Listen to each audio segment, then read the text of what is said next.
derby du Sud-Est et de la Méditerranée, me précisait-on dans l'oreillette. Messieurs, donc on passe à ce match qui sera important pour l'Olympique de Marseille. Rudy Garcia, on l'a dit, a fait tourner pour économiser certains de ses joueurs. On a regardé les compositions d'équipes probables. On commence avec Nice, qui a aligné quasiment cette équipe en Europa League, puisque seul Jallet n'est pas disponible, il est suspendu. Voilà, pour ceux qui l'ont mon petit gazon. C'est bien fait pour eux. Une équipe, ouais, c'est un 4-4-2 depuis quelques matchs. Ils se sont cherchés plusieurs formules.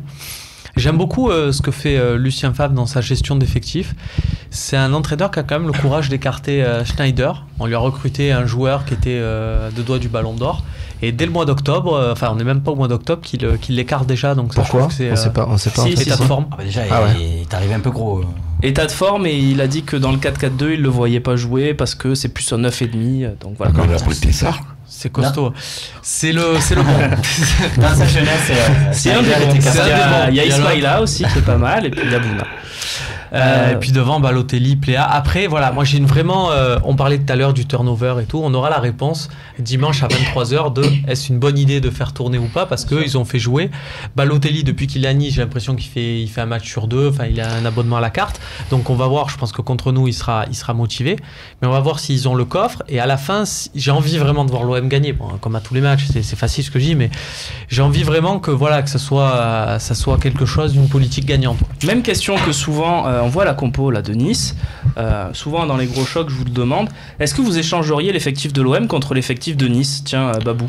Non, pas tout l'effectif. Non, tiens, on te dit tu prends lequel? Bah tu sais très bien lequel je prends. Non, je sais pas. Série, c'est sûr. Non, tu prends quel effectif? Nice ou Marseille? Non, je garde celui de Marseille. Non, je préfère celui de Marseille. Donc pour toi Marseille est supérieur à Nice? Oui, parce qu'encore une fois, et j'y pensais tout à l'heure encore contre Monaco, qui s'est quand même pris 3 buts à la maison et dont on n'a pas parlé. C'est sûr que c'est énorme l'OM qui perd 1-0, mais Monaco qui en prend 3 à la maison.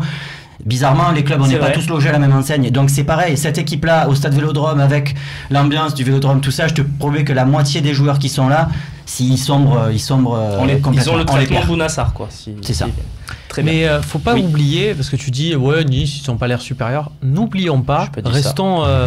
Non mais n'oublions pas le match OM Nice de avril-mai dernier là. Ouais. On a gagné 2-1, mais ils nous ont mis un bouillon dans le jeu en première mi-temps. On les a vus jouer là, le Souquet là, il était ailier droit, il montait tout ça. Il y avait d'Albert, qui a été transféré à l'Inter depuis, mais c'était très costaud dans le jeu. Mais c'était vraiment une équipe qui jouait au foot et qui nous a mis le cul par terre. Ils ont perdu en latéraux quand même. Oui, clairement. Ils ont perdu les deux, d'Albert et Pereira. Hein. Mais à l'aller, je me souviens aussi qu'on a perdu, mais par contre, c'est nous qui leur avions un peu créé des problèmes, hein, parce ça s'était joué à une boulette de Pelé. Hein. Contre Nice, je crois que personne n'en parle, mais moi, il y a deux personnes que j'aurais aimé voir jouer à l'OM, mais le même poste, mais enfin bon, nos avant-centres, ils ont intérêt à bien cadrer, parce que Cardinale, personne n'en parle, mais c'est un gardien, ça. Excusez-moi. Mais il a de grosses qualités sur sa vie. Il a fait le mal de sa vie, parce que Cardinale et Lafont, pour moi, quoi? Il a des défauts quand même, Cardinale. Dis-moi un gardien qui n'a pas de défaut. D'abord Barthez, que pour moi c'est le plus gardien. Pour moi, c'est le plus mauvais gardien de Ligue 1 sur les sorties aériennes. Cardinale. Pour moi, c'est le plus mauvais gardien de Ligue 1 sur les sorties aériennes. Et après, sur sa ligne, c'est un des meilleurs gardiens aussi. On verra l'image. Non, mais t'es pas d'accord, Babou, toi, sur les sorties aériennes de Cardinale? Sur les sorties aériennes, oui. Après, je peux pas critiquer, c'est un Ciotaden, donc déjà, il a une grande qualité. non, mais c'est vrai que sur sa ligne, il est vraiment très fort. Il est vraiment très fort sur sa ligne. Il a évité beaucoup de bouillon, je te le dis. Tiens, c'est un petit défi là de Steph de PF. Quel argument peut-on trouver pour croire à un résultat positif de l'OM à Nice, Mathieu? Le turnover. Le retour des gros joueurs de Payet, le retour de Amavi à gauche, et essayer aussi de se racheter de la défaite d'hier. C'est pour Garcia ce match. C'est-à-dire que Garcia, là, il a une occasion. Alors, comme le dit René, de toute façon, il peut gagner 5-0. Il y en a qui le critiqueront toujours, mais je veux dire, il a un coup à jouer là. Là, il faut qu'il prépare le match. Et c'est pas. J'espère que Monaco il lui a servi. C'est pas juste mettre une compo d'équipe, c'est aussi parler, insuffler un état d'esprit guerrier commando à son groupe pour aller faire un résultat, pour déjouer les pronostics. On manque d'une victoire comme ça, un peu contre un adversaire autre que Ostende et Domzale. Mais Robin, franchement, toi tu le vois beaucoup plus que moi, puisque tu l'interviews. Tu crois que Garcia, quand tu le vois comme ça, c'est le mec qui va motiver les mecs. Moi, je pense que c'est un mec de caractère.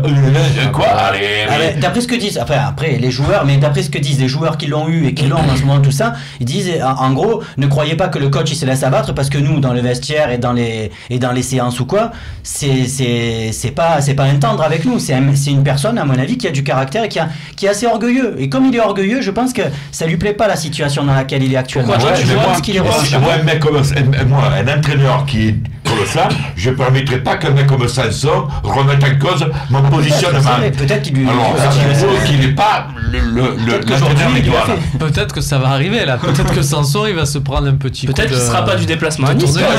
Mais quand tu veux pas d'aller motiver les joueurs dans le vestiaire, il ne faut pas tu vois des mecs là, que tu perds, tu vois, je veux dire, que tu vas leur parler de là. Tu t'appelles le taille, je m'en bats les couilles, t'es à jouer, sinon t'es dehors. On a déjà envoyé ta candidature, ça fait deux, trois émissions déjà. La compo de Mélenchon là, hop. La compo de l'OM, voilà. Alors on a fait simple, on a pris la compo qui fonctionne, celle qui a gagné à Amiens et qui a gagné contre Toulouse. Est-ce qu'on a raison de mettre cette compo, Babou, comme compo probable ?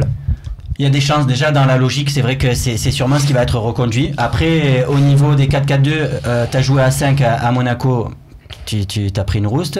Contre un 4-4-2 contre Rennes, tu as joué à 4, tu as pris une rouste aussi. Donc, pour le coup... Est-ce qu'il serait pas temps d'imposer son propre style, quoi ? Non, mais je pense qu'il va adopter ça parce que de toute manière, le fait de remettre à 5, ça lui a tellement coûté cher, je pense qu'il le refera pas. Même si, je le redis encore une fois, face à un 4-4-2, c'est très très très cohérent de mettre une défense à 3 défenseurs centraux avec 2 sur les côtés. Mais je pense qu'il le refera plus parce que ça lui a fait mal. Oui, il va peut-être demander à Zambo de descendre en marquage individuel sur Pléa, voilà, qui dézone pas mal. Oui, après tu peux aussi demander à Payet de jouer plus haut pour forcer Nice à jouer un peu plus bas. Enfin, quoi qu'il arrive, le rôle de Payet est de jouer entre les lignes, c'est-à-dire derrière Seri et Cosiello, et d'emmerder un petit peu pour être dans la zone un petit peu de NJ, pour que Dante et le marchand soient un petit peu embêtés. Ouais. Très bien. Vous êtes tous d'accord avec cette compo, René, elle te convient ? Non. Tu mets qui ? Germain peut-être ? Non, je te l'ai dit, moi devant je mets Mitroglou et Germain. Germain et Payet, je le mets à la place de Ocampos et puis voilà. Donc ça me va comme ça. NG, tu le mets pas ? Non. Ah bon ?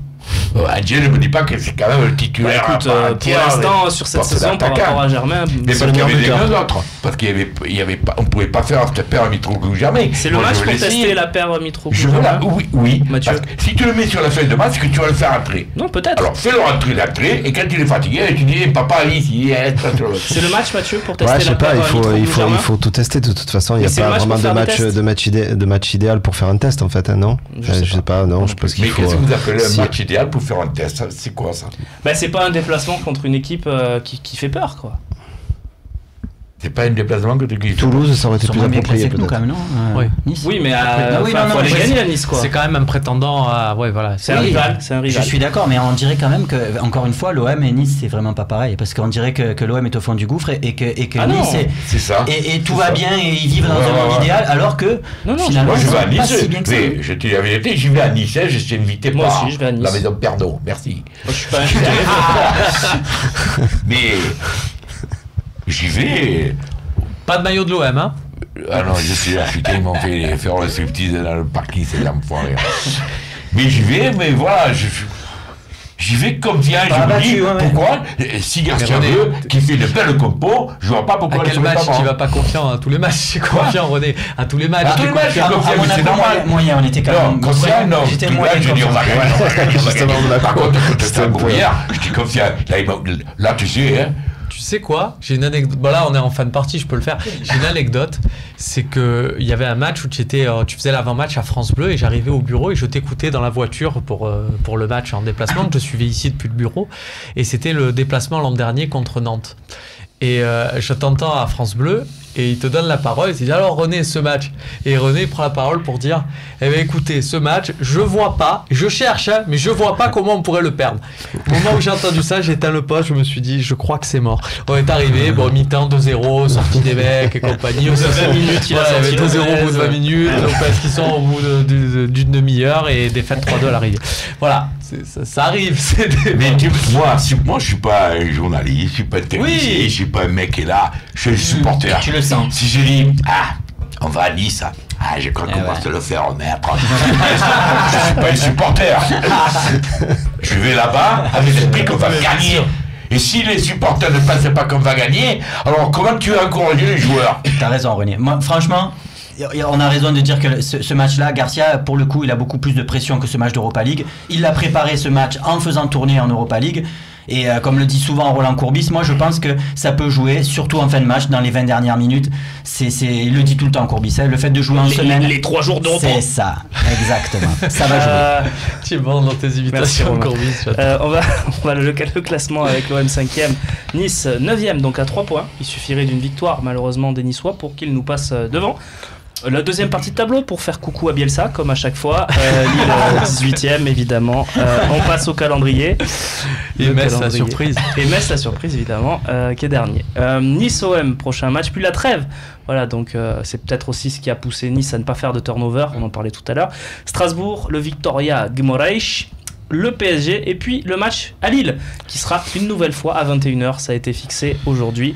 Décidément, l'Olympique de Marseille est abonné au match à 21h. On va finir. Je dimanche à plus. Oui, juste pour le plaisir, je voudrais l'écran scindé en 4 et on le fait très rarement, mais je voudrais un pronostic pour ce match face à Nice. Je sais que vous aimez pas ça. On va les patates violer. Oui, mais un score. Il faut un score, René. Il faut un score. René. Si je m'avais là-bas avec une victoire 1-0, même un but contre Lorca, ils vont pas. Pronostic 1-0 ? Ouais, allez, 1-0. Je sais très bien qu'on va pas gagner. Ouais, oui, non. Si on gagne 1-0 ou 2-1, Inch'Allah. Mathieu. 1-0 aussi. Romain. 2-1. Pour l'OM. Fabrice. Pareil, parce que je pense qu'on en prendra un quand même. Très bien. Tu vois, il y a 1-0 ou 2. Allez, 2 aussi. On le fait pas souvent, voilà, mais j'avais envie de vous entendre avec un petit pronostic. Oh putain, les joueurs, j'écoute un peu le temps, là. Allez, c'est les questions-réponses, c'est tout de suite.